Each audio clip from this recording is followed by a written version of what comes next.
नाज़रीन welcome back. बात को वहीं से आगे बढ़ाते हैं जहां पे हमने बात को ख़त्म किया कि पाकिस्तान के अंदर दो बहुत बड़ी पॉइंट्स हैं डिबेट के।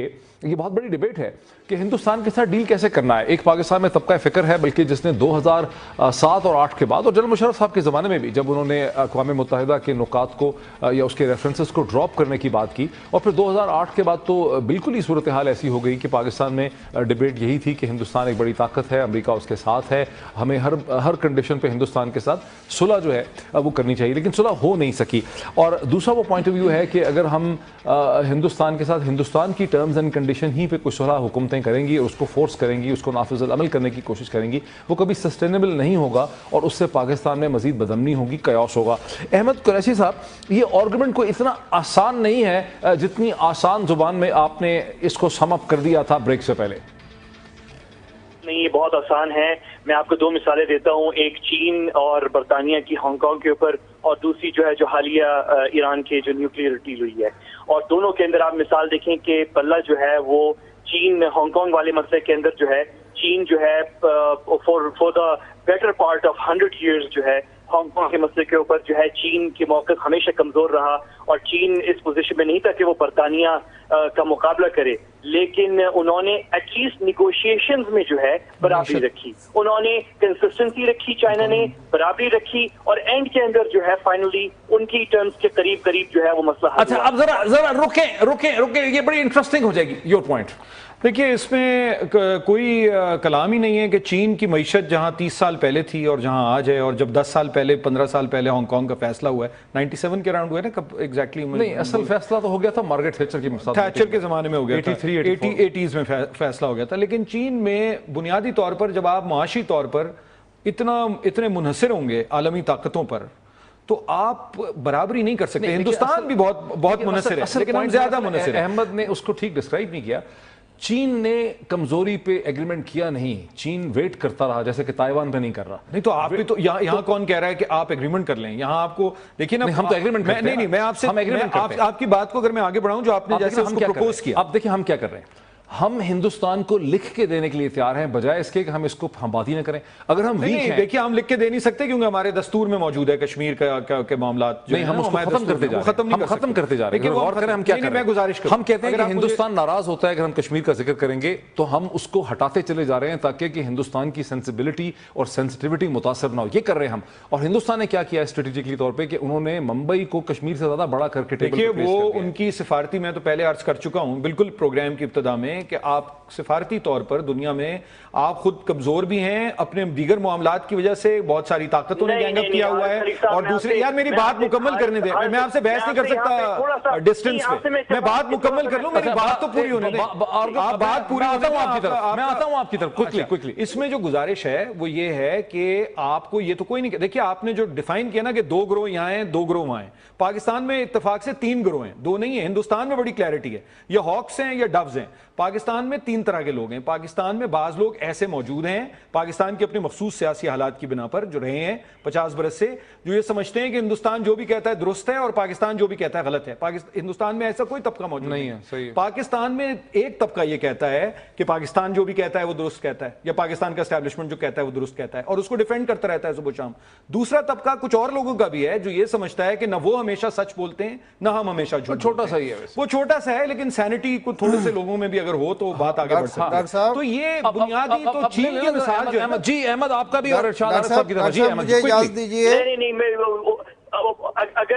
अगर पाकिस्तान ने कश्मीर का जिक्र नहीं किया उफा में और वजीर आजम हमारे नहीं किया, वो इसलिए नहीं किया कि हमारी कोई स्टैंडिंग नहीं है दुनिया के अंदर, वो इसका कोई ताल्लुक नहीं है। ये तो हमारे, ये तो मैंने कहा ही नहीं है, ये तो मैंने नहीं कहा। हारिस खलीक साहब अभी कह रहे थे कि हमारी इतनी स्टैंडिंग नहीं है, हम स्टैंड नहीं ले सकते, ऐसी कोई बात नहीं है। मैं तो आपकी चीन और बरतानिया के ताल्लुकात में तब्दीली तब आई। इरशाद आरिफ साहब से पूछते, इकोनॉमी बरतानिया से बड़ी हो गई। इरशाद आरिफ साहब ये दिलचस्प पॉइंट, अगर हमने इरशाद आरिफ साहब, ये नवाज शरीफ साहब ने इतना जो वन साइडेड एलामिया वहां पे साइन कर दिया हमारे वजीर आजम ने, उसकी फिर वजह क्या समझ आती है? वजह ये है डॉक्टर साहब, बिल्कुल वाज़ेह वजह है। मियां नवाज शरीफ साहब और इस नौइयत के जो हमारे सियासतदान हैं वो असल में ये फ़र्ज़ किए बैठे हैं कि कश्मीर का इशू हो या इंडिया के साथ ताल्लुकात का मामला हो, अगर फ़ौज का नुक्ता नज़र, इस्टेब्लिशमेंट का नुक्ता नज़र माना जाता है तो सियासत कमज़ोर होती है और ये लोग मजबूत होते हैं। اور اگر تجارت انڈیا کے ساتھ کھلتی ہے اور کشمیر کا مسئلہ پیچھے چلا جاتا ہے تو سیاستدان اور سیاست مضبوط ہوتی ہے اور اسٹیبلشمنٹ کمزور ہوتی ہے. یہ جو مائنڈ سیٹ ہے اس کی وجہ سے میاں نواز شریف صاحب پچھلے دور میں بھی اب بھی کمزوری دکھا جاتے ہیں. کوئی اور وجہ نہیں ہے, پاکستان کی کمزوری نہیں ہے. دیکھیے حارث خلیق صاحب کہہ رہے ہیں کہ دیکھیے یہاں ایک طبقہ ایسا بھی ہے جو کہتا ہے جو بھی انڈیا کہے وہ مان لیں. پاکستان کے کسی جگہ پہ انڈیا کا جھنڈا نہیں لہرایا جا رہا. جس پر انڈیا کا یہ سٹینڈ ہے کہ یہ ہمارا اٹوٹ انگ ہے, وہاں پاکستان کا جھنڈا لہرایا جاتا ہے, لاکھوں کے جلوسوں میں لہرایا جاتا ہے. اس کا مطلب ہے پاکستان کی سٹینڈنگ وہاں زیادہ ہے انڈیا کے مقابلے میں. پھر میں ایک اور مثال دوں گا. یہ ابھی جو مذاکرات ہوئے ہیں 5+1 کے, ایران بہت زیادہ مضبوط قوت تو نہیں امریکہ کے مقابلے میں, یورپ کے مقابلے میں. وہ جو معاہدہ ہوا ہے وہ کیا اس طرح کا معاہدہ ہے جس طرح کہ انڈیا ہم سے چاہتا ہے کہ ہم اس کی بالادستی قبول کریں, ایران نے ان کی بالادستی قبول کر لی ہے. یہ ایسا نہیں ہوتا. ہوتا یہ ہے کہ آپ کا اصولی موقف جو ہے وہ کتنا درست ہے. 10 سال تک فسائل مٹیریل امپورٹ نہیں کرے گا. بالکل کی ہے بالادستی قبول P5+1 کی. نہیں, میں پھر عرض کرتا ہوں, مجھے وقت دیں. یہ بتائیے کہ ایران کے ساتھ امریکہ کا تنازع ایٹمی پروگرام پہ تھا. یہ 79 سے جب تنازع شروع ہوا ہے, ایشو تو یہ تھا کہ ایران کی موجودہ حکومت کو وہ جائز نہیں مانتا تھا, ایران کے سسٹم کو وہ نہیں مانتا تھا, ایران میں وہ اپنی مرضی کی اصلاحات چاہتا تھا. اس میں سے تو کچھ بھی نہیں ہوا.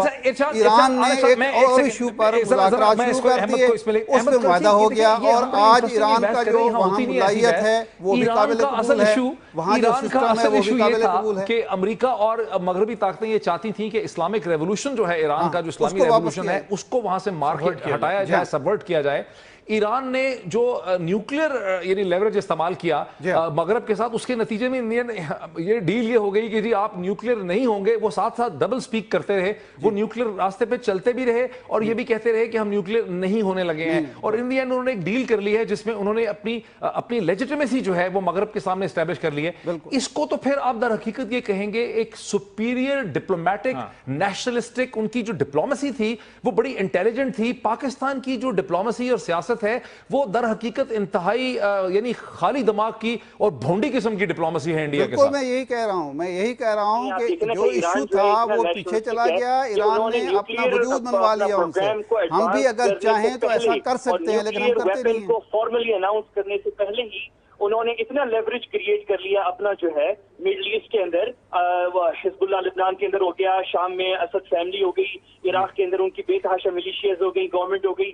تو انہوں نے اتنا, اور یمن کے اندر حوثیوں کو انہوں نے گروم کیا. تو اتنا لیوریج انہوں نے without having a nuclear weapon, actually declared nuclear weapon, انہوں نے اتنا لیوریج کریٹ اپنا کر لیا کہ ناؤ دے کین بارگن. اور اب اگر ہمیں تو کسی کو نہیں معلوم کہ کس اسٹیج پہ ہیں وہ بھی نیوکلیئر پروگرام میں, اور کتنے سال لگیں گے انہیں نیوکلیئر ویپن بنانے میں ایکچولی. لیکن انہوں نے ابھی اس پہ سودا بھی کر لیا, اور $100 بلین ان کے انفریز بھی ہونے جا رہے ہیں, اور انٹرنیشنل لیجیٹیمیسی بھی ہونے جا رہی ہے, اور ان کی جو لیوریج ہے مڈل ایسٹ میں اس کو ایکسپٹ وہ بڑھ جائے گی. ایک بریک لے لیں ناظرین. بڑا انٹرسٹنگ پوائنٹ ہے کہ کیا پاکستان کی سیاسی جو کلاس ہے, یعنی کہیں ایسا تو نہیں ہے کہ جس طرح کی پولیٹیکل کلاس جو ہے, ایسٹیوٹ پولیٹیکل کلاس ایران میں پائی جاتی ہے, پاکستان میں وہ پولیٹیکل کلاس نہیں پائی جاتی. اور دوسرا سوال ہے کہیں ایسا تو نہیں ہے کہ چونکہ ایران میں اسٹیبلشمنٹ اور پولیٹیکل کلاس ایک ہیں, اور پاکستان میں جو اسٹیبلشمنٹ جو اس کے نیشنلسٹک سٹینڈ کے ساتھ کھڑی ہوتی ہے نیشن سٹیٹ کے ساتھ, اور جو سیاسی جماعتیں ہیں وہ در حقیقت اپنے آپ کو مارجنلائز فیل کرتی ہیں, دونوں اکٹھے نہیں ہیں, اس لیے یہ بھونڈے ڈپلومیسی ہوتی ہے ہندوستان کے ساتھ. اس پہ ذرا بات کرتے ہیں ایک بریک کے بعد.